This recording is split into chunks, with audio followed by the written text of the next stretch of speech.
Hey everybody, Scoutcrafter here again. It's Friday, TGIF. I know you've been waiting all week for this day. It's finally here, and we got a few things going on. Let's get downstairs, get started right away. It's a beautiful day out. Okay, for today's project, we got this beautiful General Electric. I must have about 6 of these, but in different powers. This one here is a 1/6. You can see over here on the label here. Most of these come with a metal tag on the motor, and you can see here it says AC motor, alternating current, gives the model number, and then over here the type of motor is SA, and the frame 145 in case you have to match up any parts. Volts 110. We'll get into that later. Amps, it draws 4.2 amps. Again, we'll check that out. And this one here is 1/6 of a horsepower. A lot of these are quarter horsepower, but this one here is 1/6, 1725 for the RPM, single phase, 60 cycles, temperature-wise 40 degrees Celsius. We'll get into what that means. That's important. And time rating, continuous. That means how long can this motor run? It's meant to run. You can run this all the time. And it's a nice little motor. You can see here, let me show you the shape it's in. Here you could see the shape that this motor's in. It's, again, remember we were talking about if it has 65% original paint or what, you know, these are very easy to clean up and respray and stuff, but it's hard to get ones that have original paint in good shape. But we'll see what we can do. If we could save it, we could save it. If not, you know, we can always respray it. But I just wanted to do a quick cleanup service on this motor, take it apart, and see what we got. We got a little pulley that's on here, and the amount of end play is that's right where it should be. So let's see what we can do. Now, for those of you that are just getting into motors or cleaning up or buying a motor, the one thing you're always going to find, and I always find this amazing, is that every motor I come across, secondhand or whatever, always has some kind of wonky cord arrangement. It's like, it's so amazing because the people that rewire these, they don't take the extra step and do it so it's a nice shot. It's always some kind of unusual cord coming out of there, or frayed cord, or there's always some kind of cord issue, I've always found. This one here has a beautiful cord on it. I'll try and save this because it's a vintage cord, but it has a switch, inline switch. Again, I'd like to save it. And it's got the one of these plugs that were so common years ago. Again, it's a good quality plug. I would like to save that, so let's see what we can do. Okay, first thing first, we got to remove the pulley, the dry pulley here. Now, a lot of these pulleys have been on. You can see this one's here is a little rusted. A lot of times they've been on for a long time. First thing you got to deal with is the set screw. Now, when you're dealing with to break a set screw, two things you want to do. First of all, it's always good to hit everything with just a little bit of heat. Not enough that it goes into the motor, just a quick shot of heat with the propane torch the thermal expansion will crack a lot of rust a lot of times. Then use a L-shaped hex key, a good quality hex key. Don't use one of your T hex keys because you're putting too much strain on it. So here I have a good set of Bondus, the best keys you can possibly buy.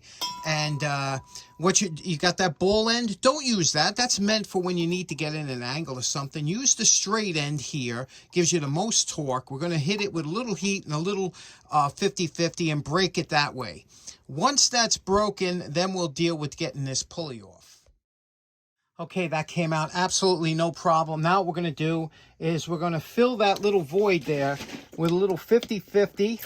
Okay, that'll help sink in there. We're going to hit it once again with a little bit of heat, and then we're going to put a gear puller on there. Now, these are always a little bit wonky to get on, but the main thing is when you're using any kind of puller, okay, you want to try and pull from back behind the pulley, and also you want to lubricate the threads. Anytime you're using threads, to use force, you want to put a little lubricant in the bottom ball cup there of the point, and a little lubricant here so that it makes it that much easier. Now, if ever you get a chance to get any kind of puller set, you see one in the flea markets, $10, pick it up. these things come in handy. You know, you never need them until you need them. And when you really need them, there's really, unless you want to sit there and make up your own, which just takes time. So try and pick these up. They're inexpensive. They work well. We got the pulley off. That can be a job, especially when it's been on there for a long time. You can see the shaft here is a little bit, you know, rusted. But the heat, the 50-50, and a little bit of ingenuity got it off, no problem. Now the next step is really quite important. What you want to do is take some Scotch-Brite. I use 50-50, but you can use anything, and just really clean up that shaft. That shaft has to be spotless. Remove any nicks, any burrs that you see on that shaft, because you're going to be pulling it through the bushing. And if you have any nicks or burrs, you could damage the bushing. So get that clean.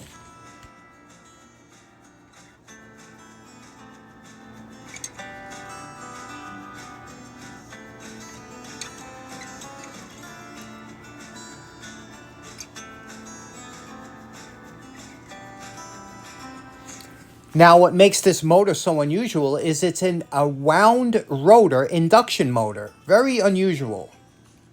Okay, now you see why we cleaned up. We took so much time cleaning up this shaft, because we got to pull this through that bushing over there, and it has to be clean and free of any burrs or anything like that. Now, we're going to grab this lightly, this brush plate, and we're going to pull this while we're turning it through. Okay, and here's, this is your rotor. Now, if it gets not grabbing on any wire, you got to be careful. You don't want to, you got to pull it straight out. Here we go. Okay, you can see what we have here. This is a little fan section that helps cool the motor. You got to be careful that you don't disrupt any of these wires. The shaft looks good. Obviously the bearing was pretty tight to get it out, so everything looks good.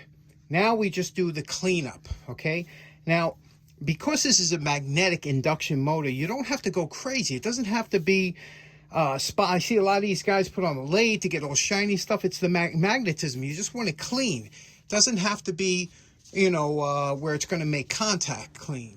Okay, next up we're going to take off these Oil Wick caps. Okay, see these little caps? Put a plier on here, give it a quarter turn or so, and they pop right off. And you can see they're a steel cap. And just be careful with these. You can clean them up later on, but don't put too much force on them because they are sheet metal.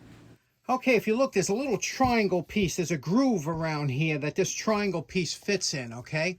And what you do is you take your screwdriver, you go along one side, and you pop this out, okay? There's one on each end. You got to do both sides. Same thing, the cap and the triangle on both sides. Now, you take a dowel, a wooden dowel, and you're going to press down here, and you're going to push that wick, that oil wick out. Okay, here we go. We pushed it out, and this is your wick. Okay, and you see there, that little rub spot?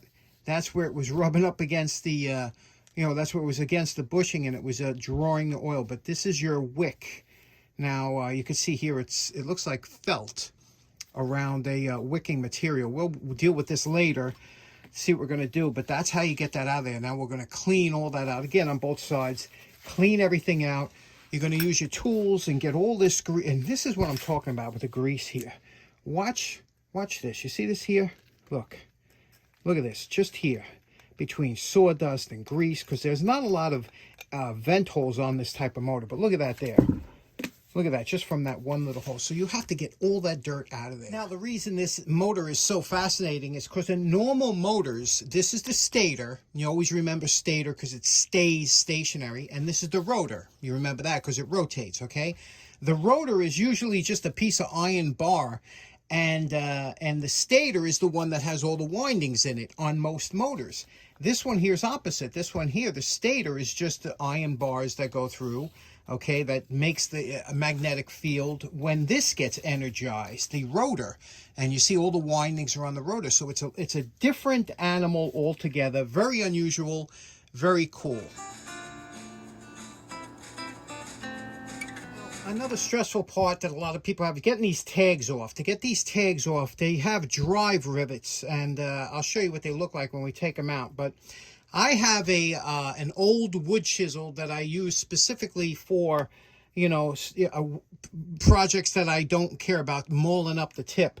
And this is one of them. So you take this like this, you get it under the edge. Let me see if I can do this without. Under the edge here, give it a quick wrap, okay? And you're going to turn it and do the same thing all the way around, okay? Give it a quick wrap, not to damage the tag. You don't want to damage the tag, okay? I see some guys go under the tag like this, but it usually damages the tag a little bit. Just get right under there, tap it up. You'll see you bring it around. Once you have it to the point where it's proud, I like using that word when it's when it's like this here, then you could take your vice grip or any flat nose screwdriver, put it on here, and turn and pull, okay? This one has to be closed a little bit more. Turn and pull, and again, trying not to screw up the tag, because the tag is, you know, it's what it is. And there we go. And then just pull this out when you get to that point. Now remember, it's driven in. There we go. There it is. Now, that's what that looks like. A lot of them were threaded. This one here, it looks like just a nail. Just a brass nail. We'll see what we can do with this. I prefer a screw, and maybe I'll tap and thread, you know, tap it, but that's how you get them out. Okay, this is a dirty job. Let me tell you, there's no way you're going to stay clean. You got to have a lot of rags, a lot of solvent, everything. Now, here we have a lot of dirt. This is drawn in because of the fan situation, okay? Now, again, these are the windings. You got to be very careful of that. You only touch that with a light paintbrush, and we're going to vacuum it out. I never like using a air hose or blowing anything off, because you're just driving dirt deeper in. Always, when you have the opportunity, use a vacuum. And my favorite tool, just take an ice cream stick, break it off, make this tool here, and scrape out all the dirt that you can, first of all, by hand. See that dirt that's coming out there? Look at that. Just scrape this all out with it. You don't have to worry. The ice cream stick will not mess with anything. You know, like if you have something metal that could scratch up or whatever, or a piece of wire. And just keep going around here. And then we're going to take the vacuum and suck it out. Get all this residual dirt out. So remember what that looks like. Let me give you a good look here. See what that looks like there?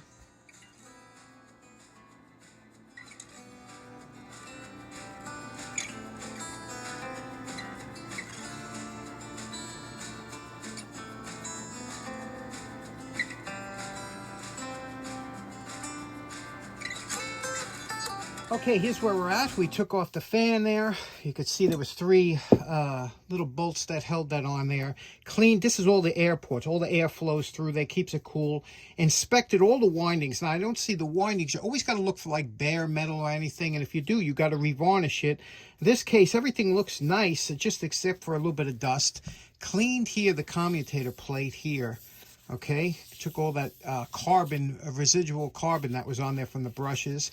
Now everything is pretty much clean. We're going to put it back together, oil everything, being careful to make sure everything goes back. Cleaned up the rotor here. I cleaned the inside here of, you know, all over here, cleaned up, and everything is nice. It's wasn't much wear on here at all, and even lubricated.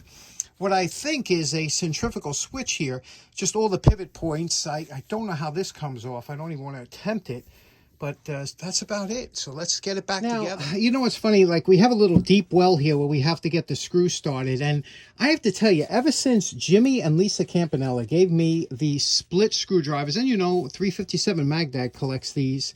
So if you have any, send them to them. And what this is that you could see, you put this on, you squeeze this up, that holds the screw, okay? Now when you have to start the screw into one of those holes, it's easy peasy. And all this is meant to do is just start the screw. You know, once you have the screw started, like we do here, you just pull back on there, and then you finish it off with a regular screwdriver. I'm telling you, I've been using this so much.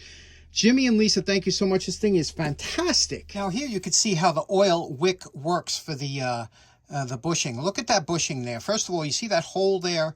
Well, that's where the wick will pass through and touch the shaft, leaving a thin layer of oil onto the rotating shaft. If you also look, there's grooves around, there's grooves cut in there. That's to transfer the oil to a larger section of the shaft. But isn't that amazing? And look how pretty that bushing looks. What an ingenious invention. Now, it's important to remember when reassembling the bell housing covers to the motor, And you have to, obviously, you're going to put some oil in there before it. And again, I'm using Zoom Spout. That's a 10-weight non-detergent oil for the assembly. But you have to give it a spin. It has to spin freely, because what happens is these bushings tend sometimes to bind if this cover isn't on perfectly straight. And when you're torquing these nuts down, it's important to do the star pattern like we used to years ago with our tires, so that it goes nice and flat. And when it's like this and it's tight, you have a good fit. But if it's binding, don't be afraid. Take it apart, do it back again, because that happens a lot when you're reassembling. Now, I should replace the wicks. I just don't have any right now, so I'm going to reuse these until I can find some new ones. It's always good to replace them if you can find the NOS ones. But what we're going to do is, you see here, this is all, you know, toppers. Now I'm going to cut the top 1/16 of an inch off. Watch this. You see, there's still oil. There was still oil in this wick. It's such a great... So now this is fresh wick material. Now I'm just going to stretch it out a little bit. And when I put it in there, it's still enough that it'll be rubbing against that shaft. And I'm going to saturate this, but it's still got oil in it. Amazing, huh? After all these years. Okay, now this is important, but you won't see this usually anywhere else. But what you want to do is you want to make sure that groove, that retaining groove here, is cleaned out. There's nothing in that groove. We cleaned that out. Okay, there's that groove is there. Now what we're going to do, this is the wick, the freshly cut wick. What we're going to do is we're going to take it here. Remember, the felt is what rides along the shaft here, so we're going to press this down into the housing. Okay, press it down. It's a little bit low, but that's okay. Now what we're going to do is we're going to fill it with oil. Just give it a good amount of oil in here. Okay, now watch how quickly that'll saturate in there. We're going to do more when we go in from the other side. But when that saturates in here, now what you're going to do is you're going to take this little triangle piece, okay? Now this will lay here. That lays in that groove, okay? Now you have to make sure that you get this piece to lay in that groove. When it does lay in the groove like it is now, push up from the bottom of the wick here until it locks in. And you'll know when it locks in. So you play with it for a minute until you make sure that this is sitting in the groove. Now, there's a little bit of oil here, but when it's in that groove, you'll know it, because you won't be able to push that wick up too much, okay? So here, all right, there, we have it in the groove, okay? Now, you want to take your cap, okay? This is your oiling cap, and you want to press it on here and just tap it down with a soft blow hammer.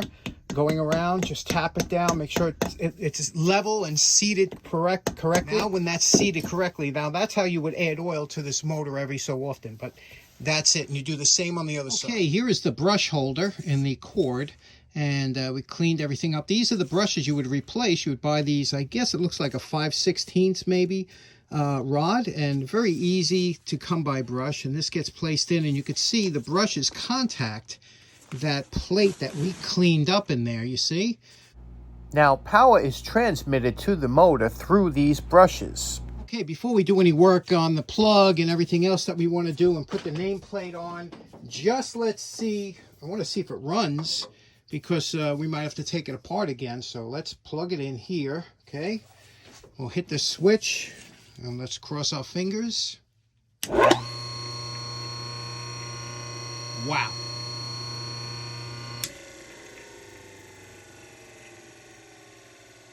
Listen to the wind down.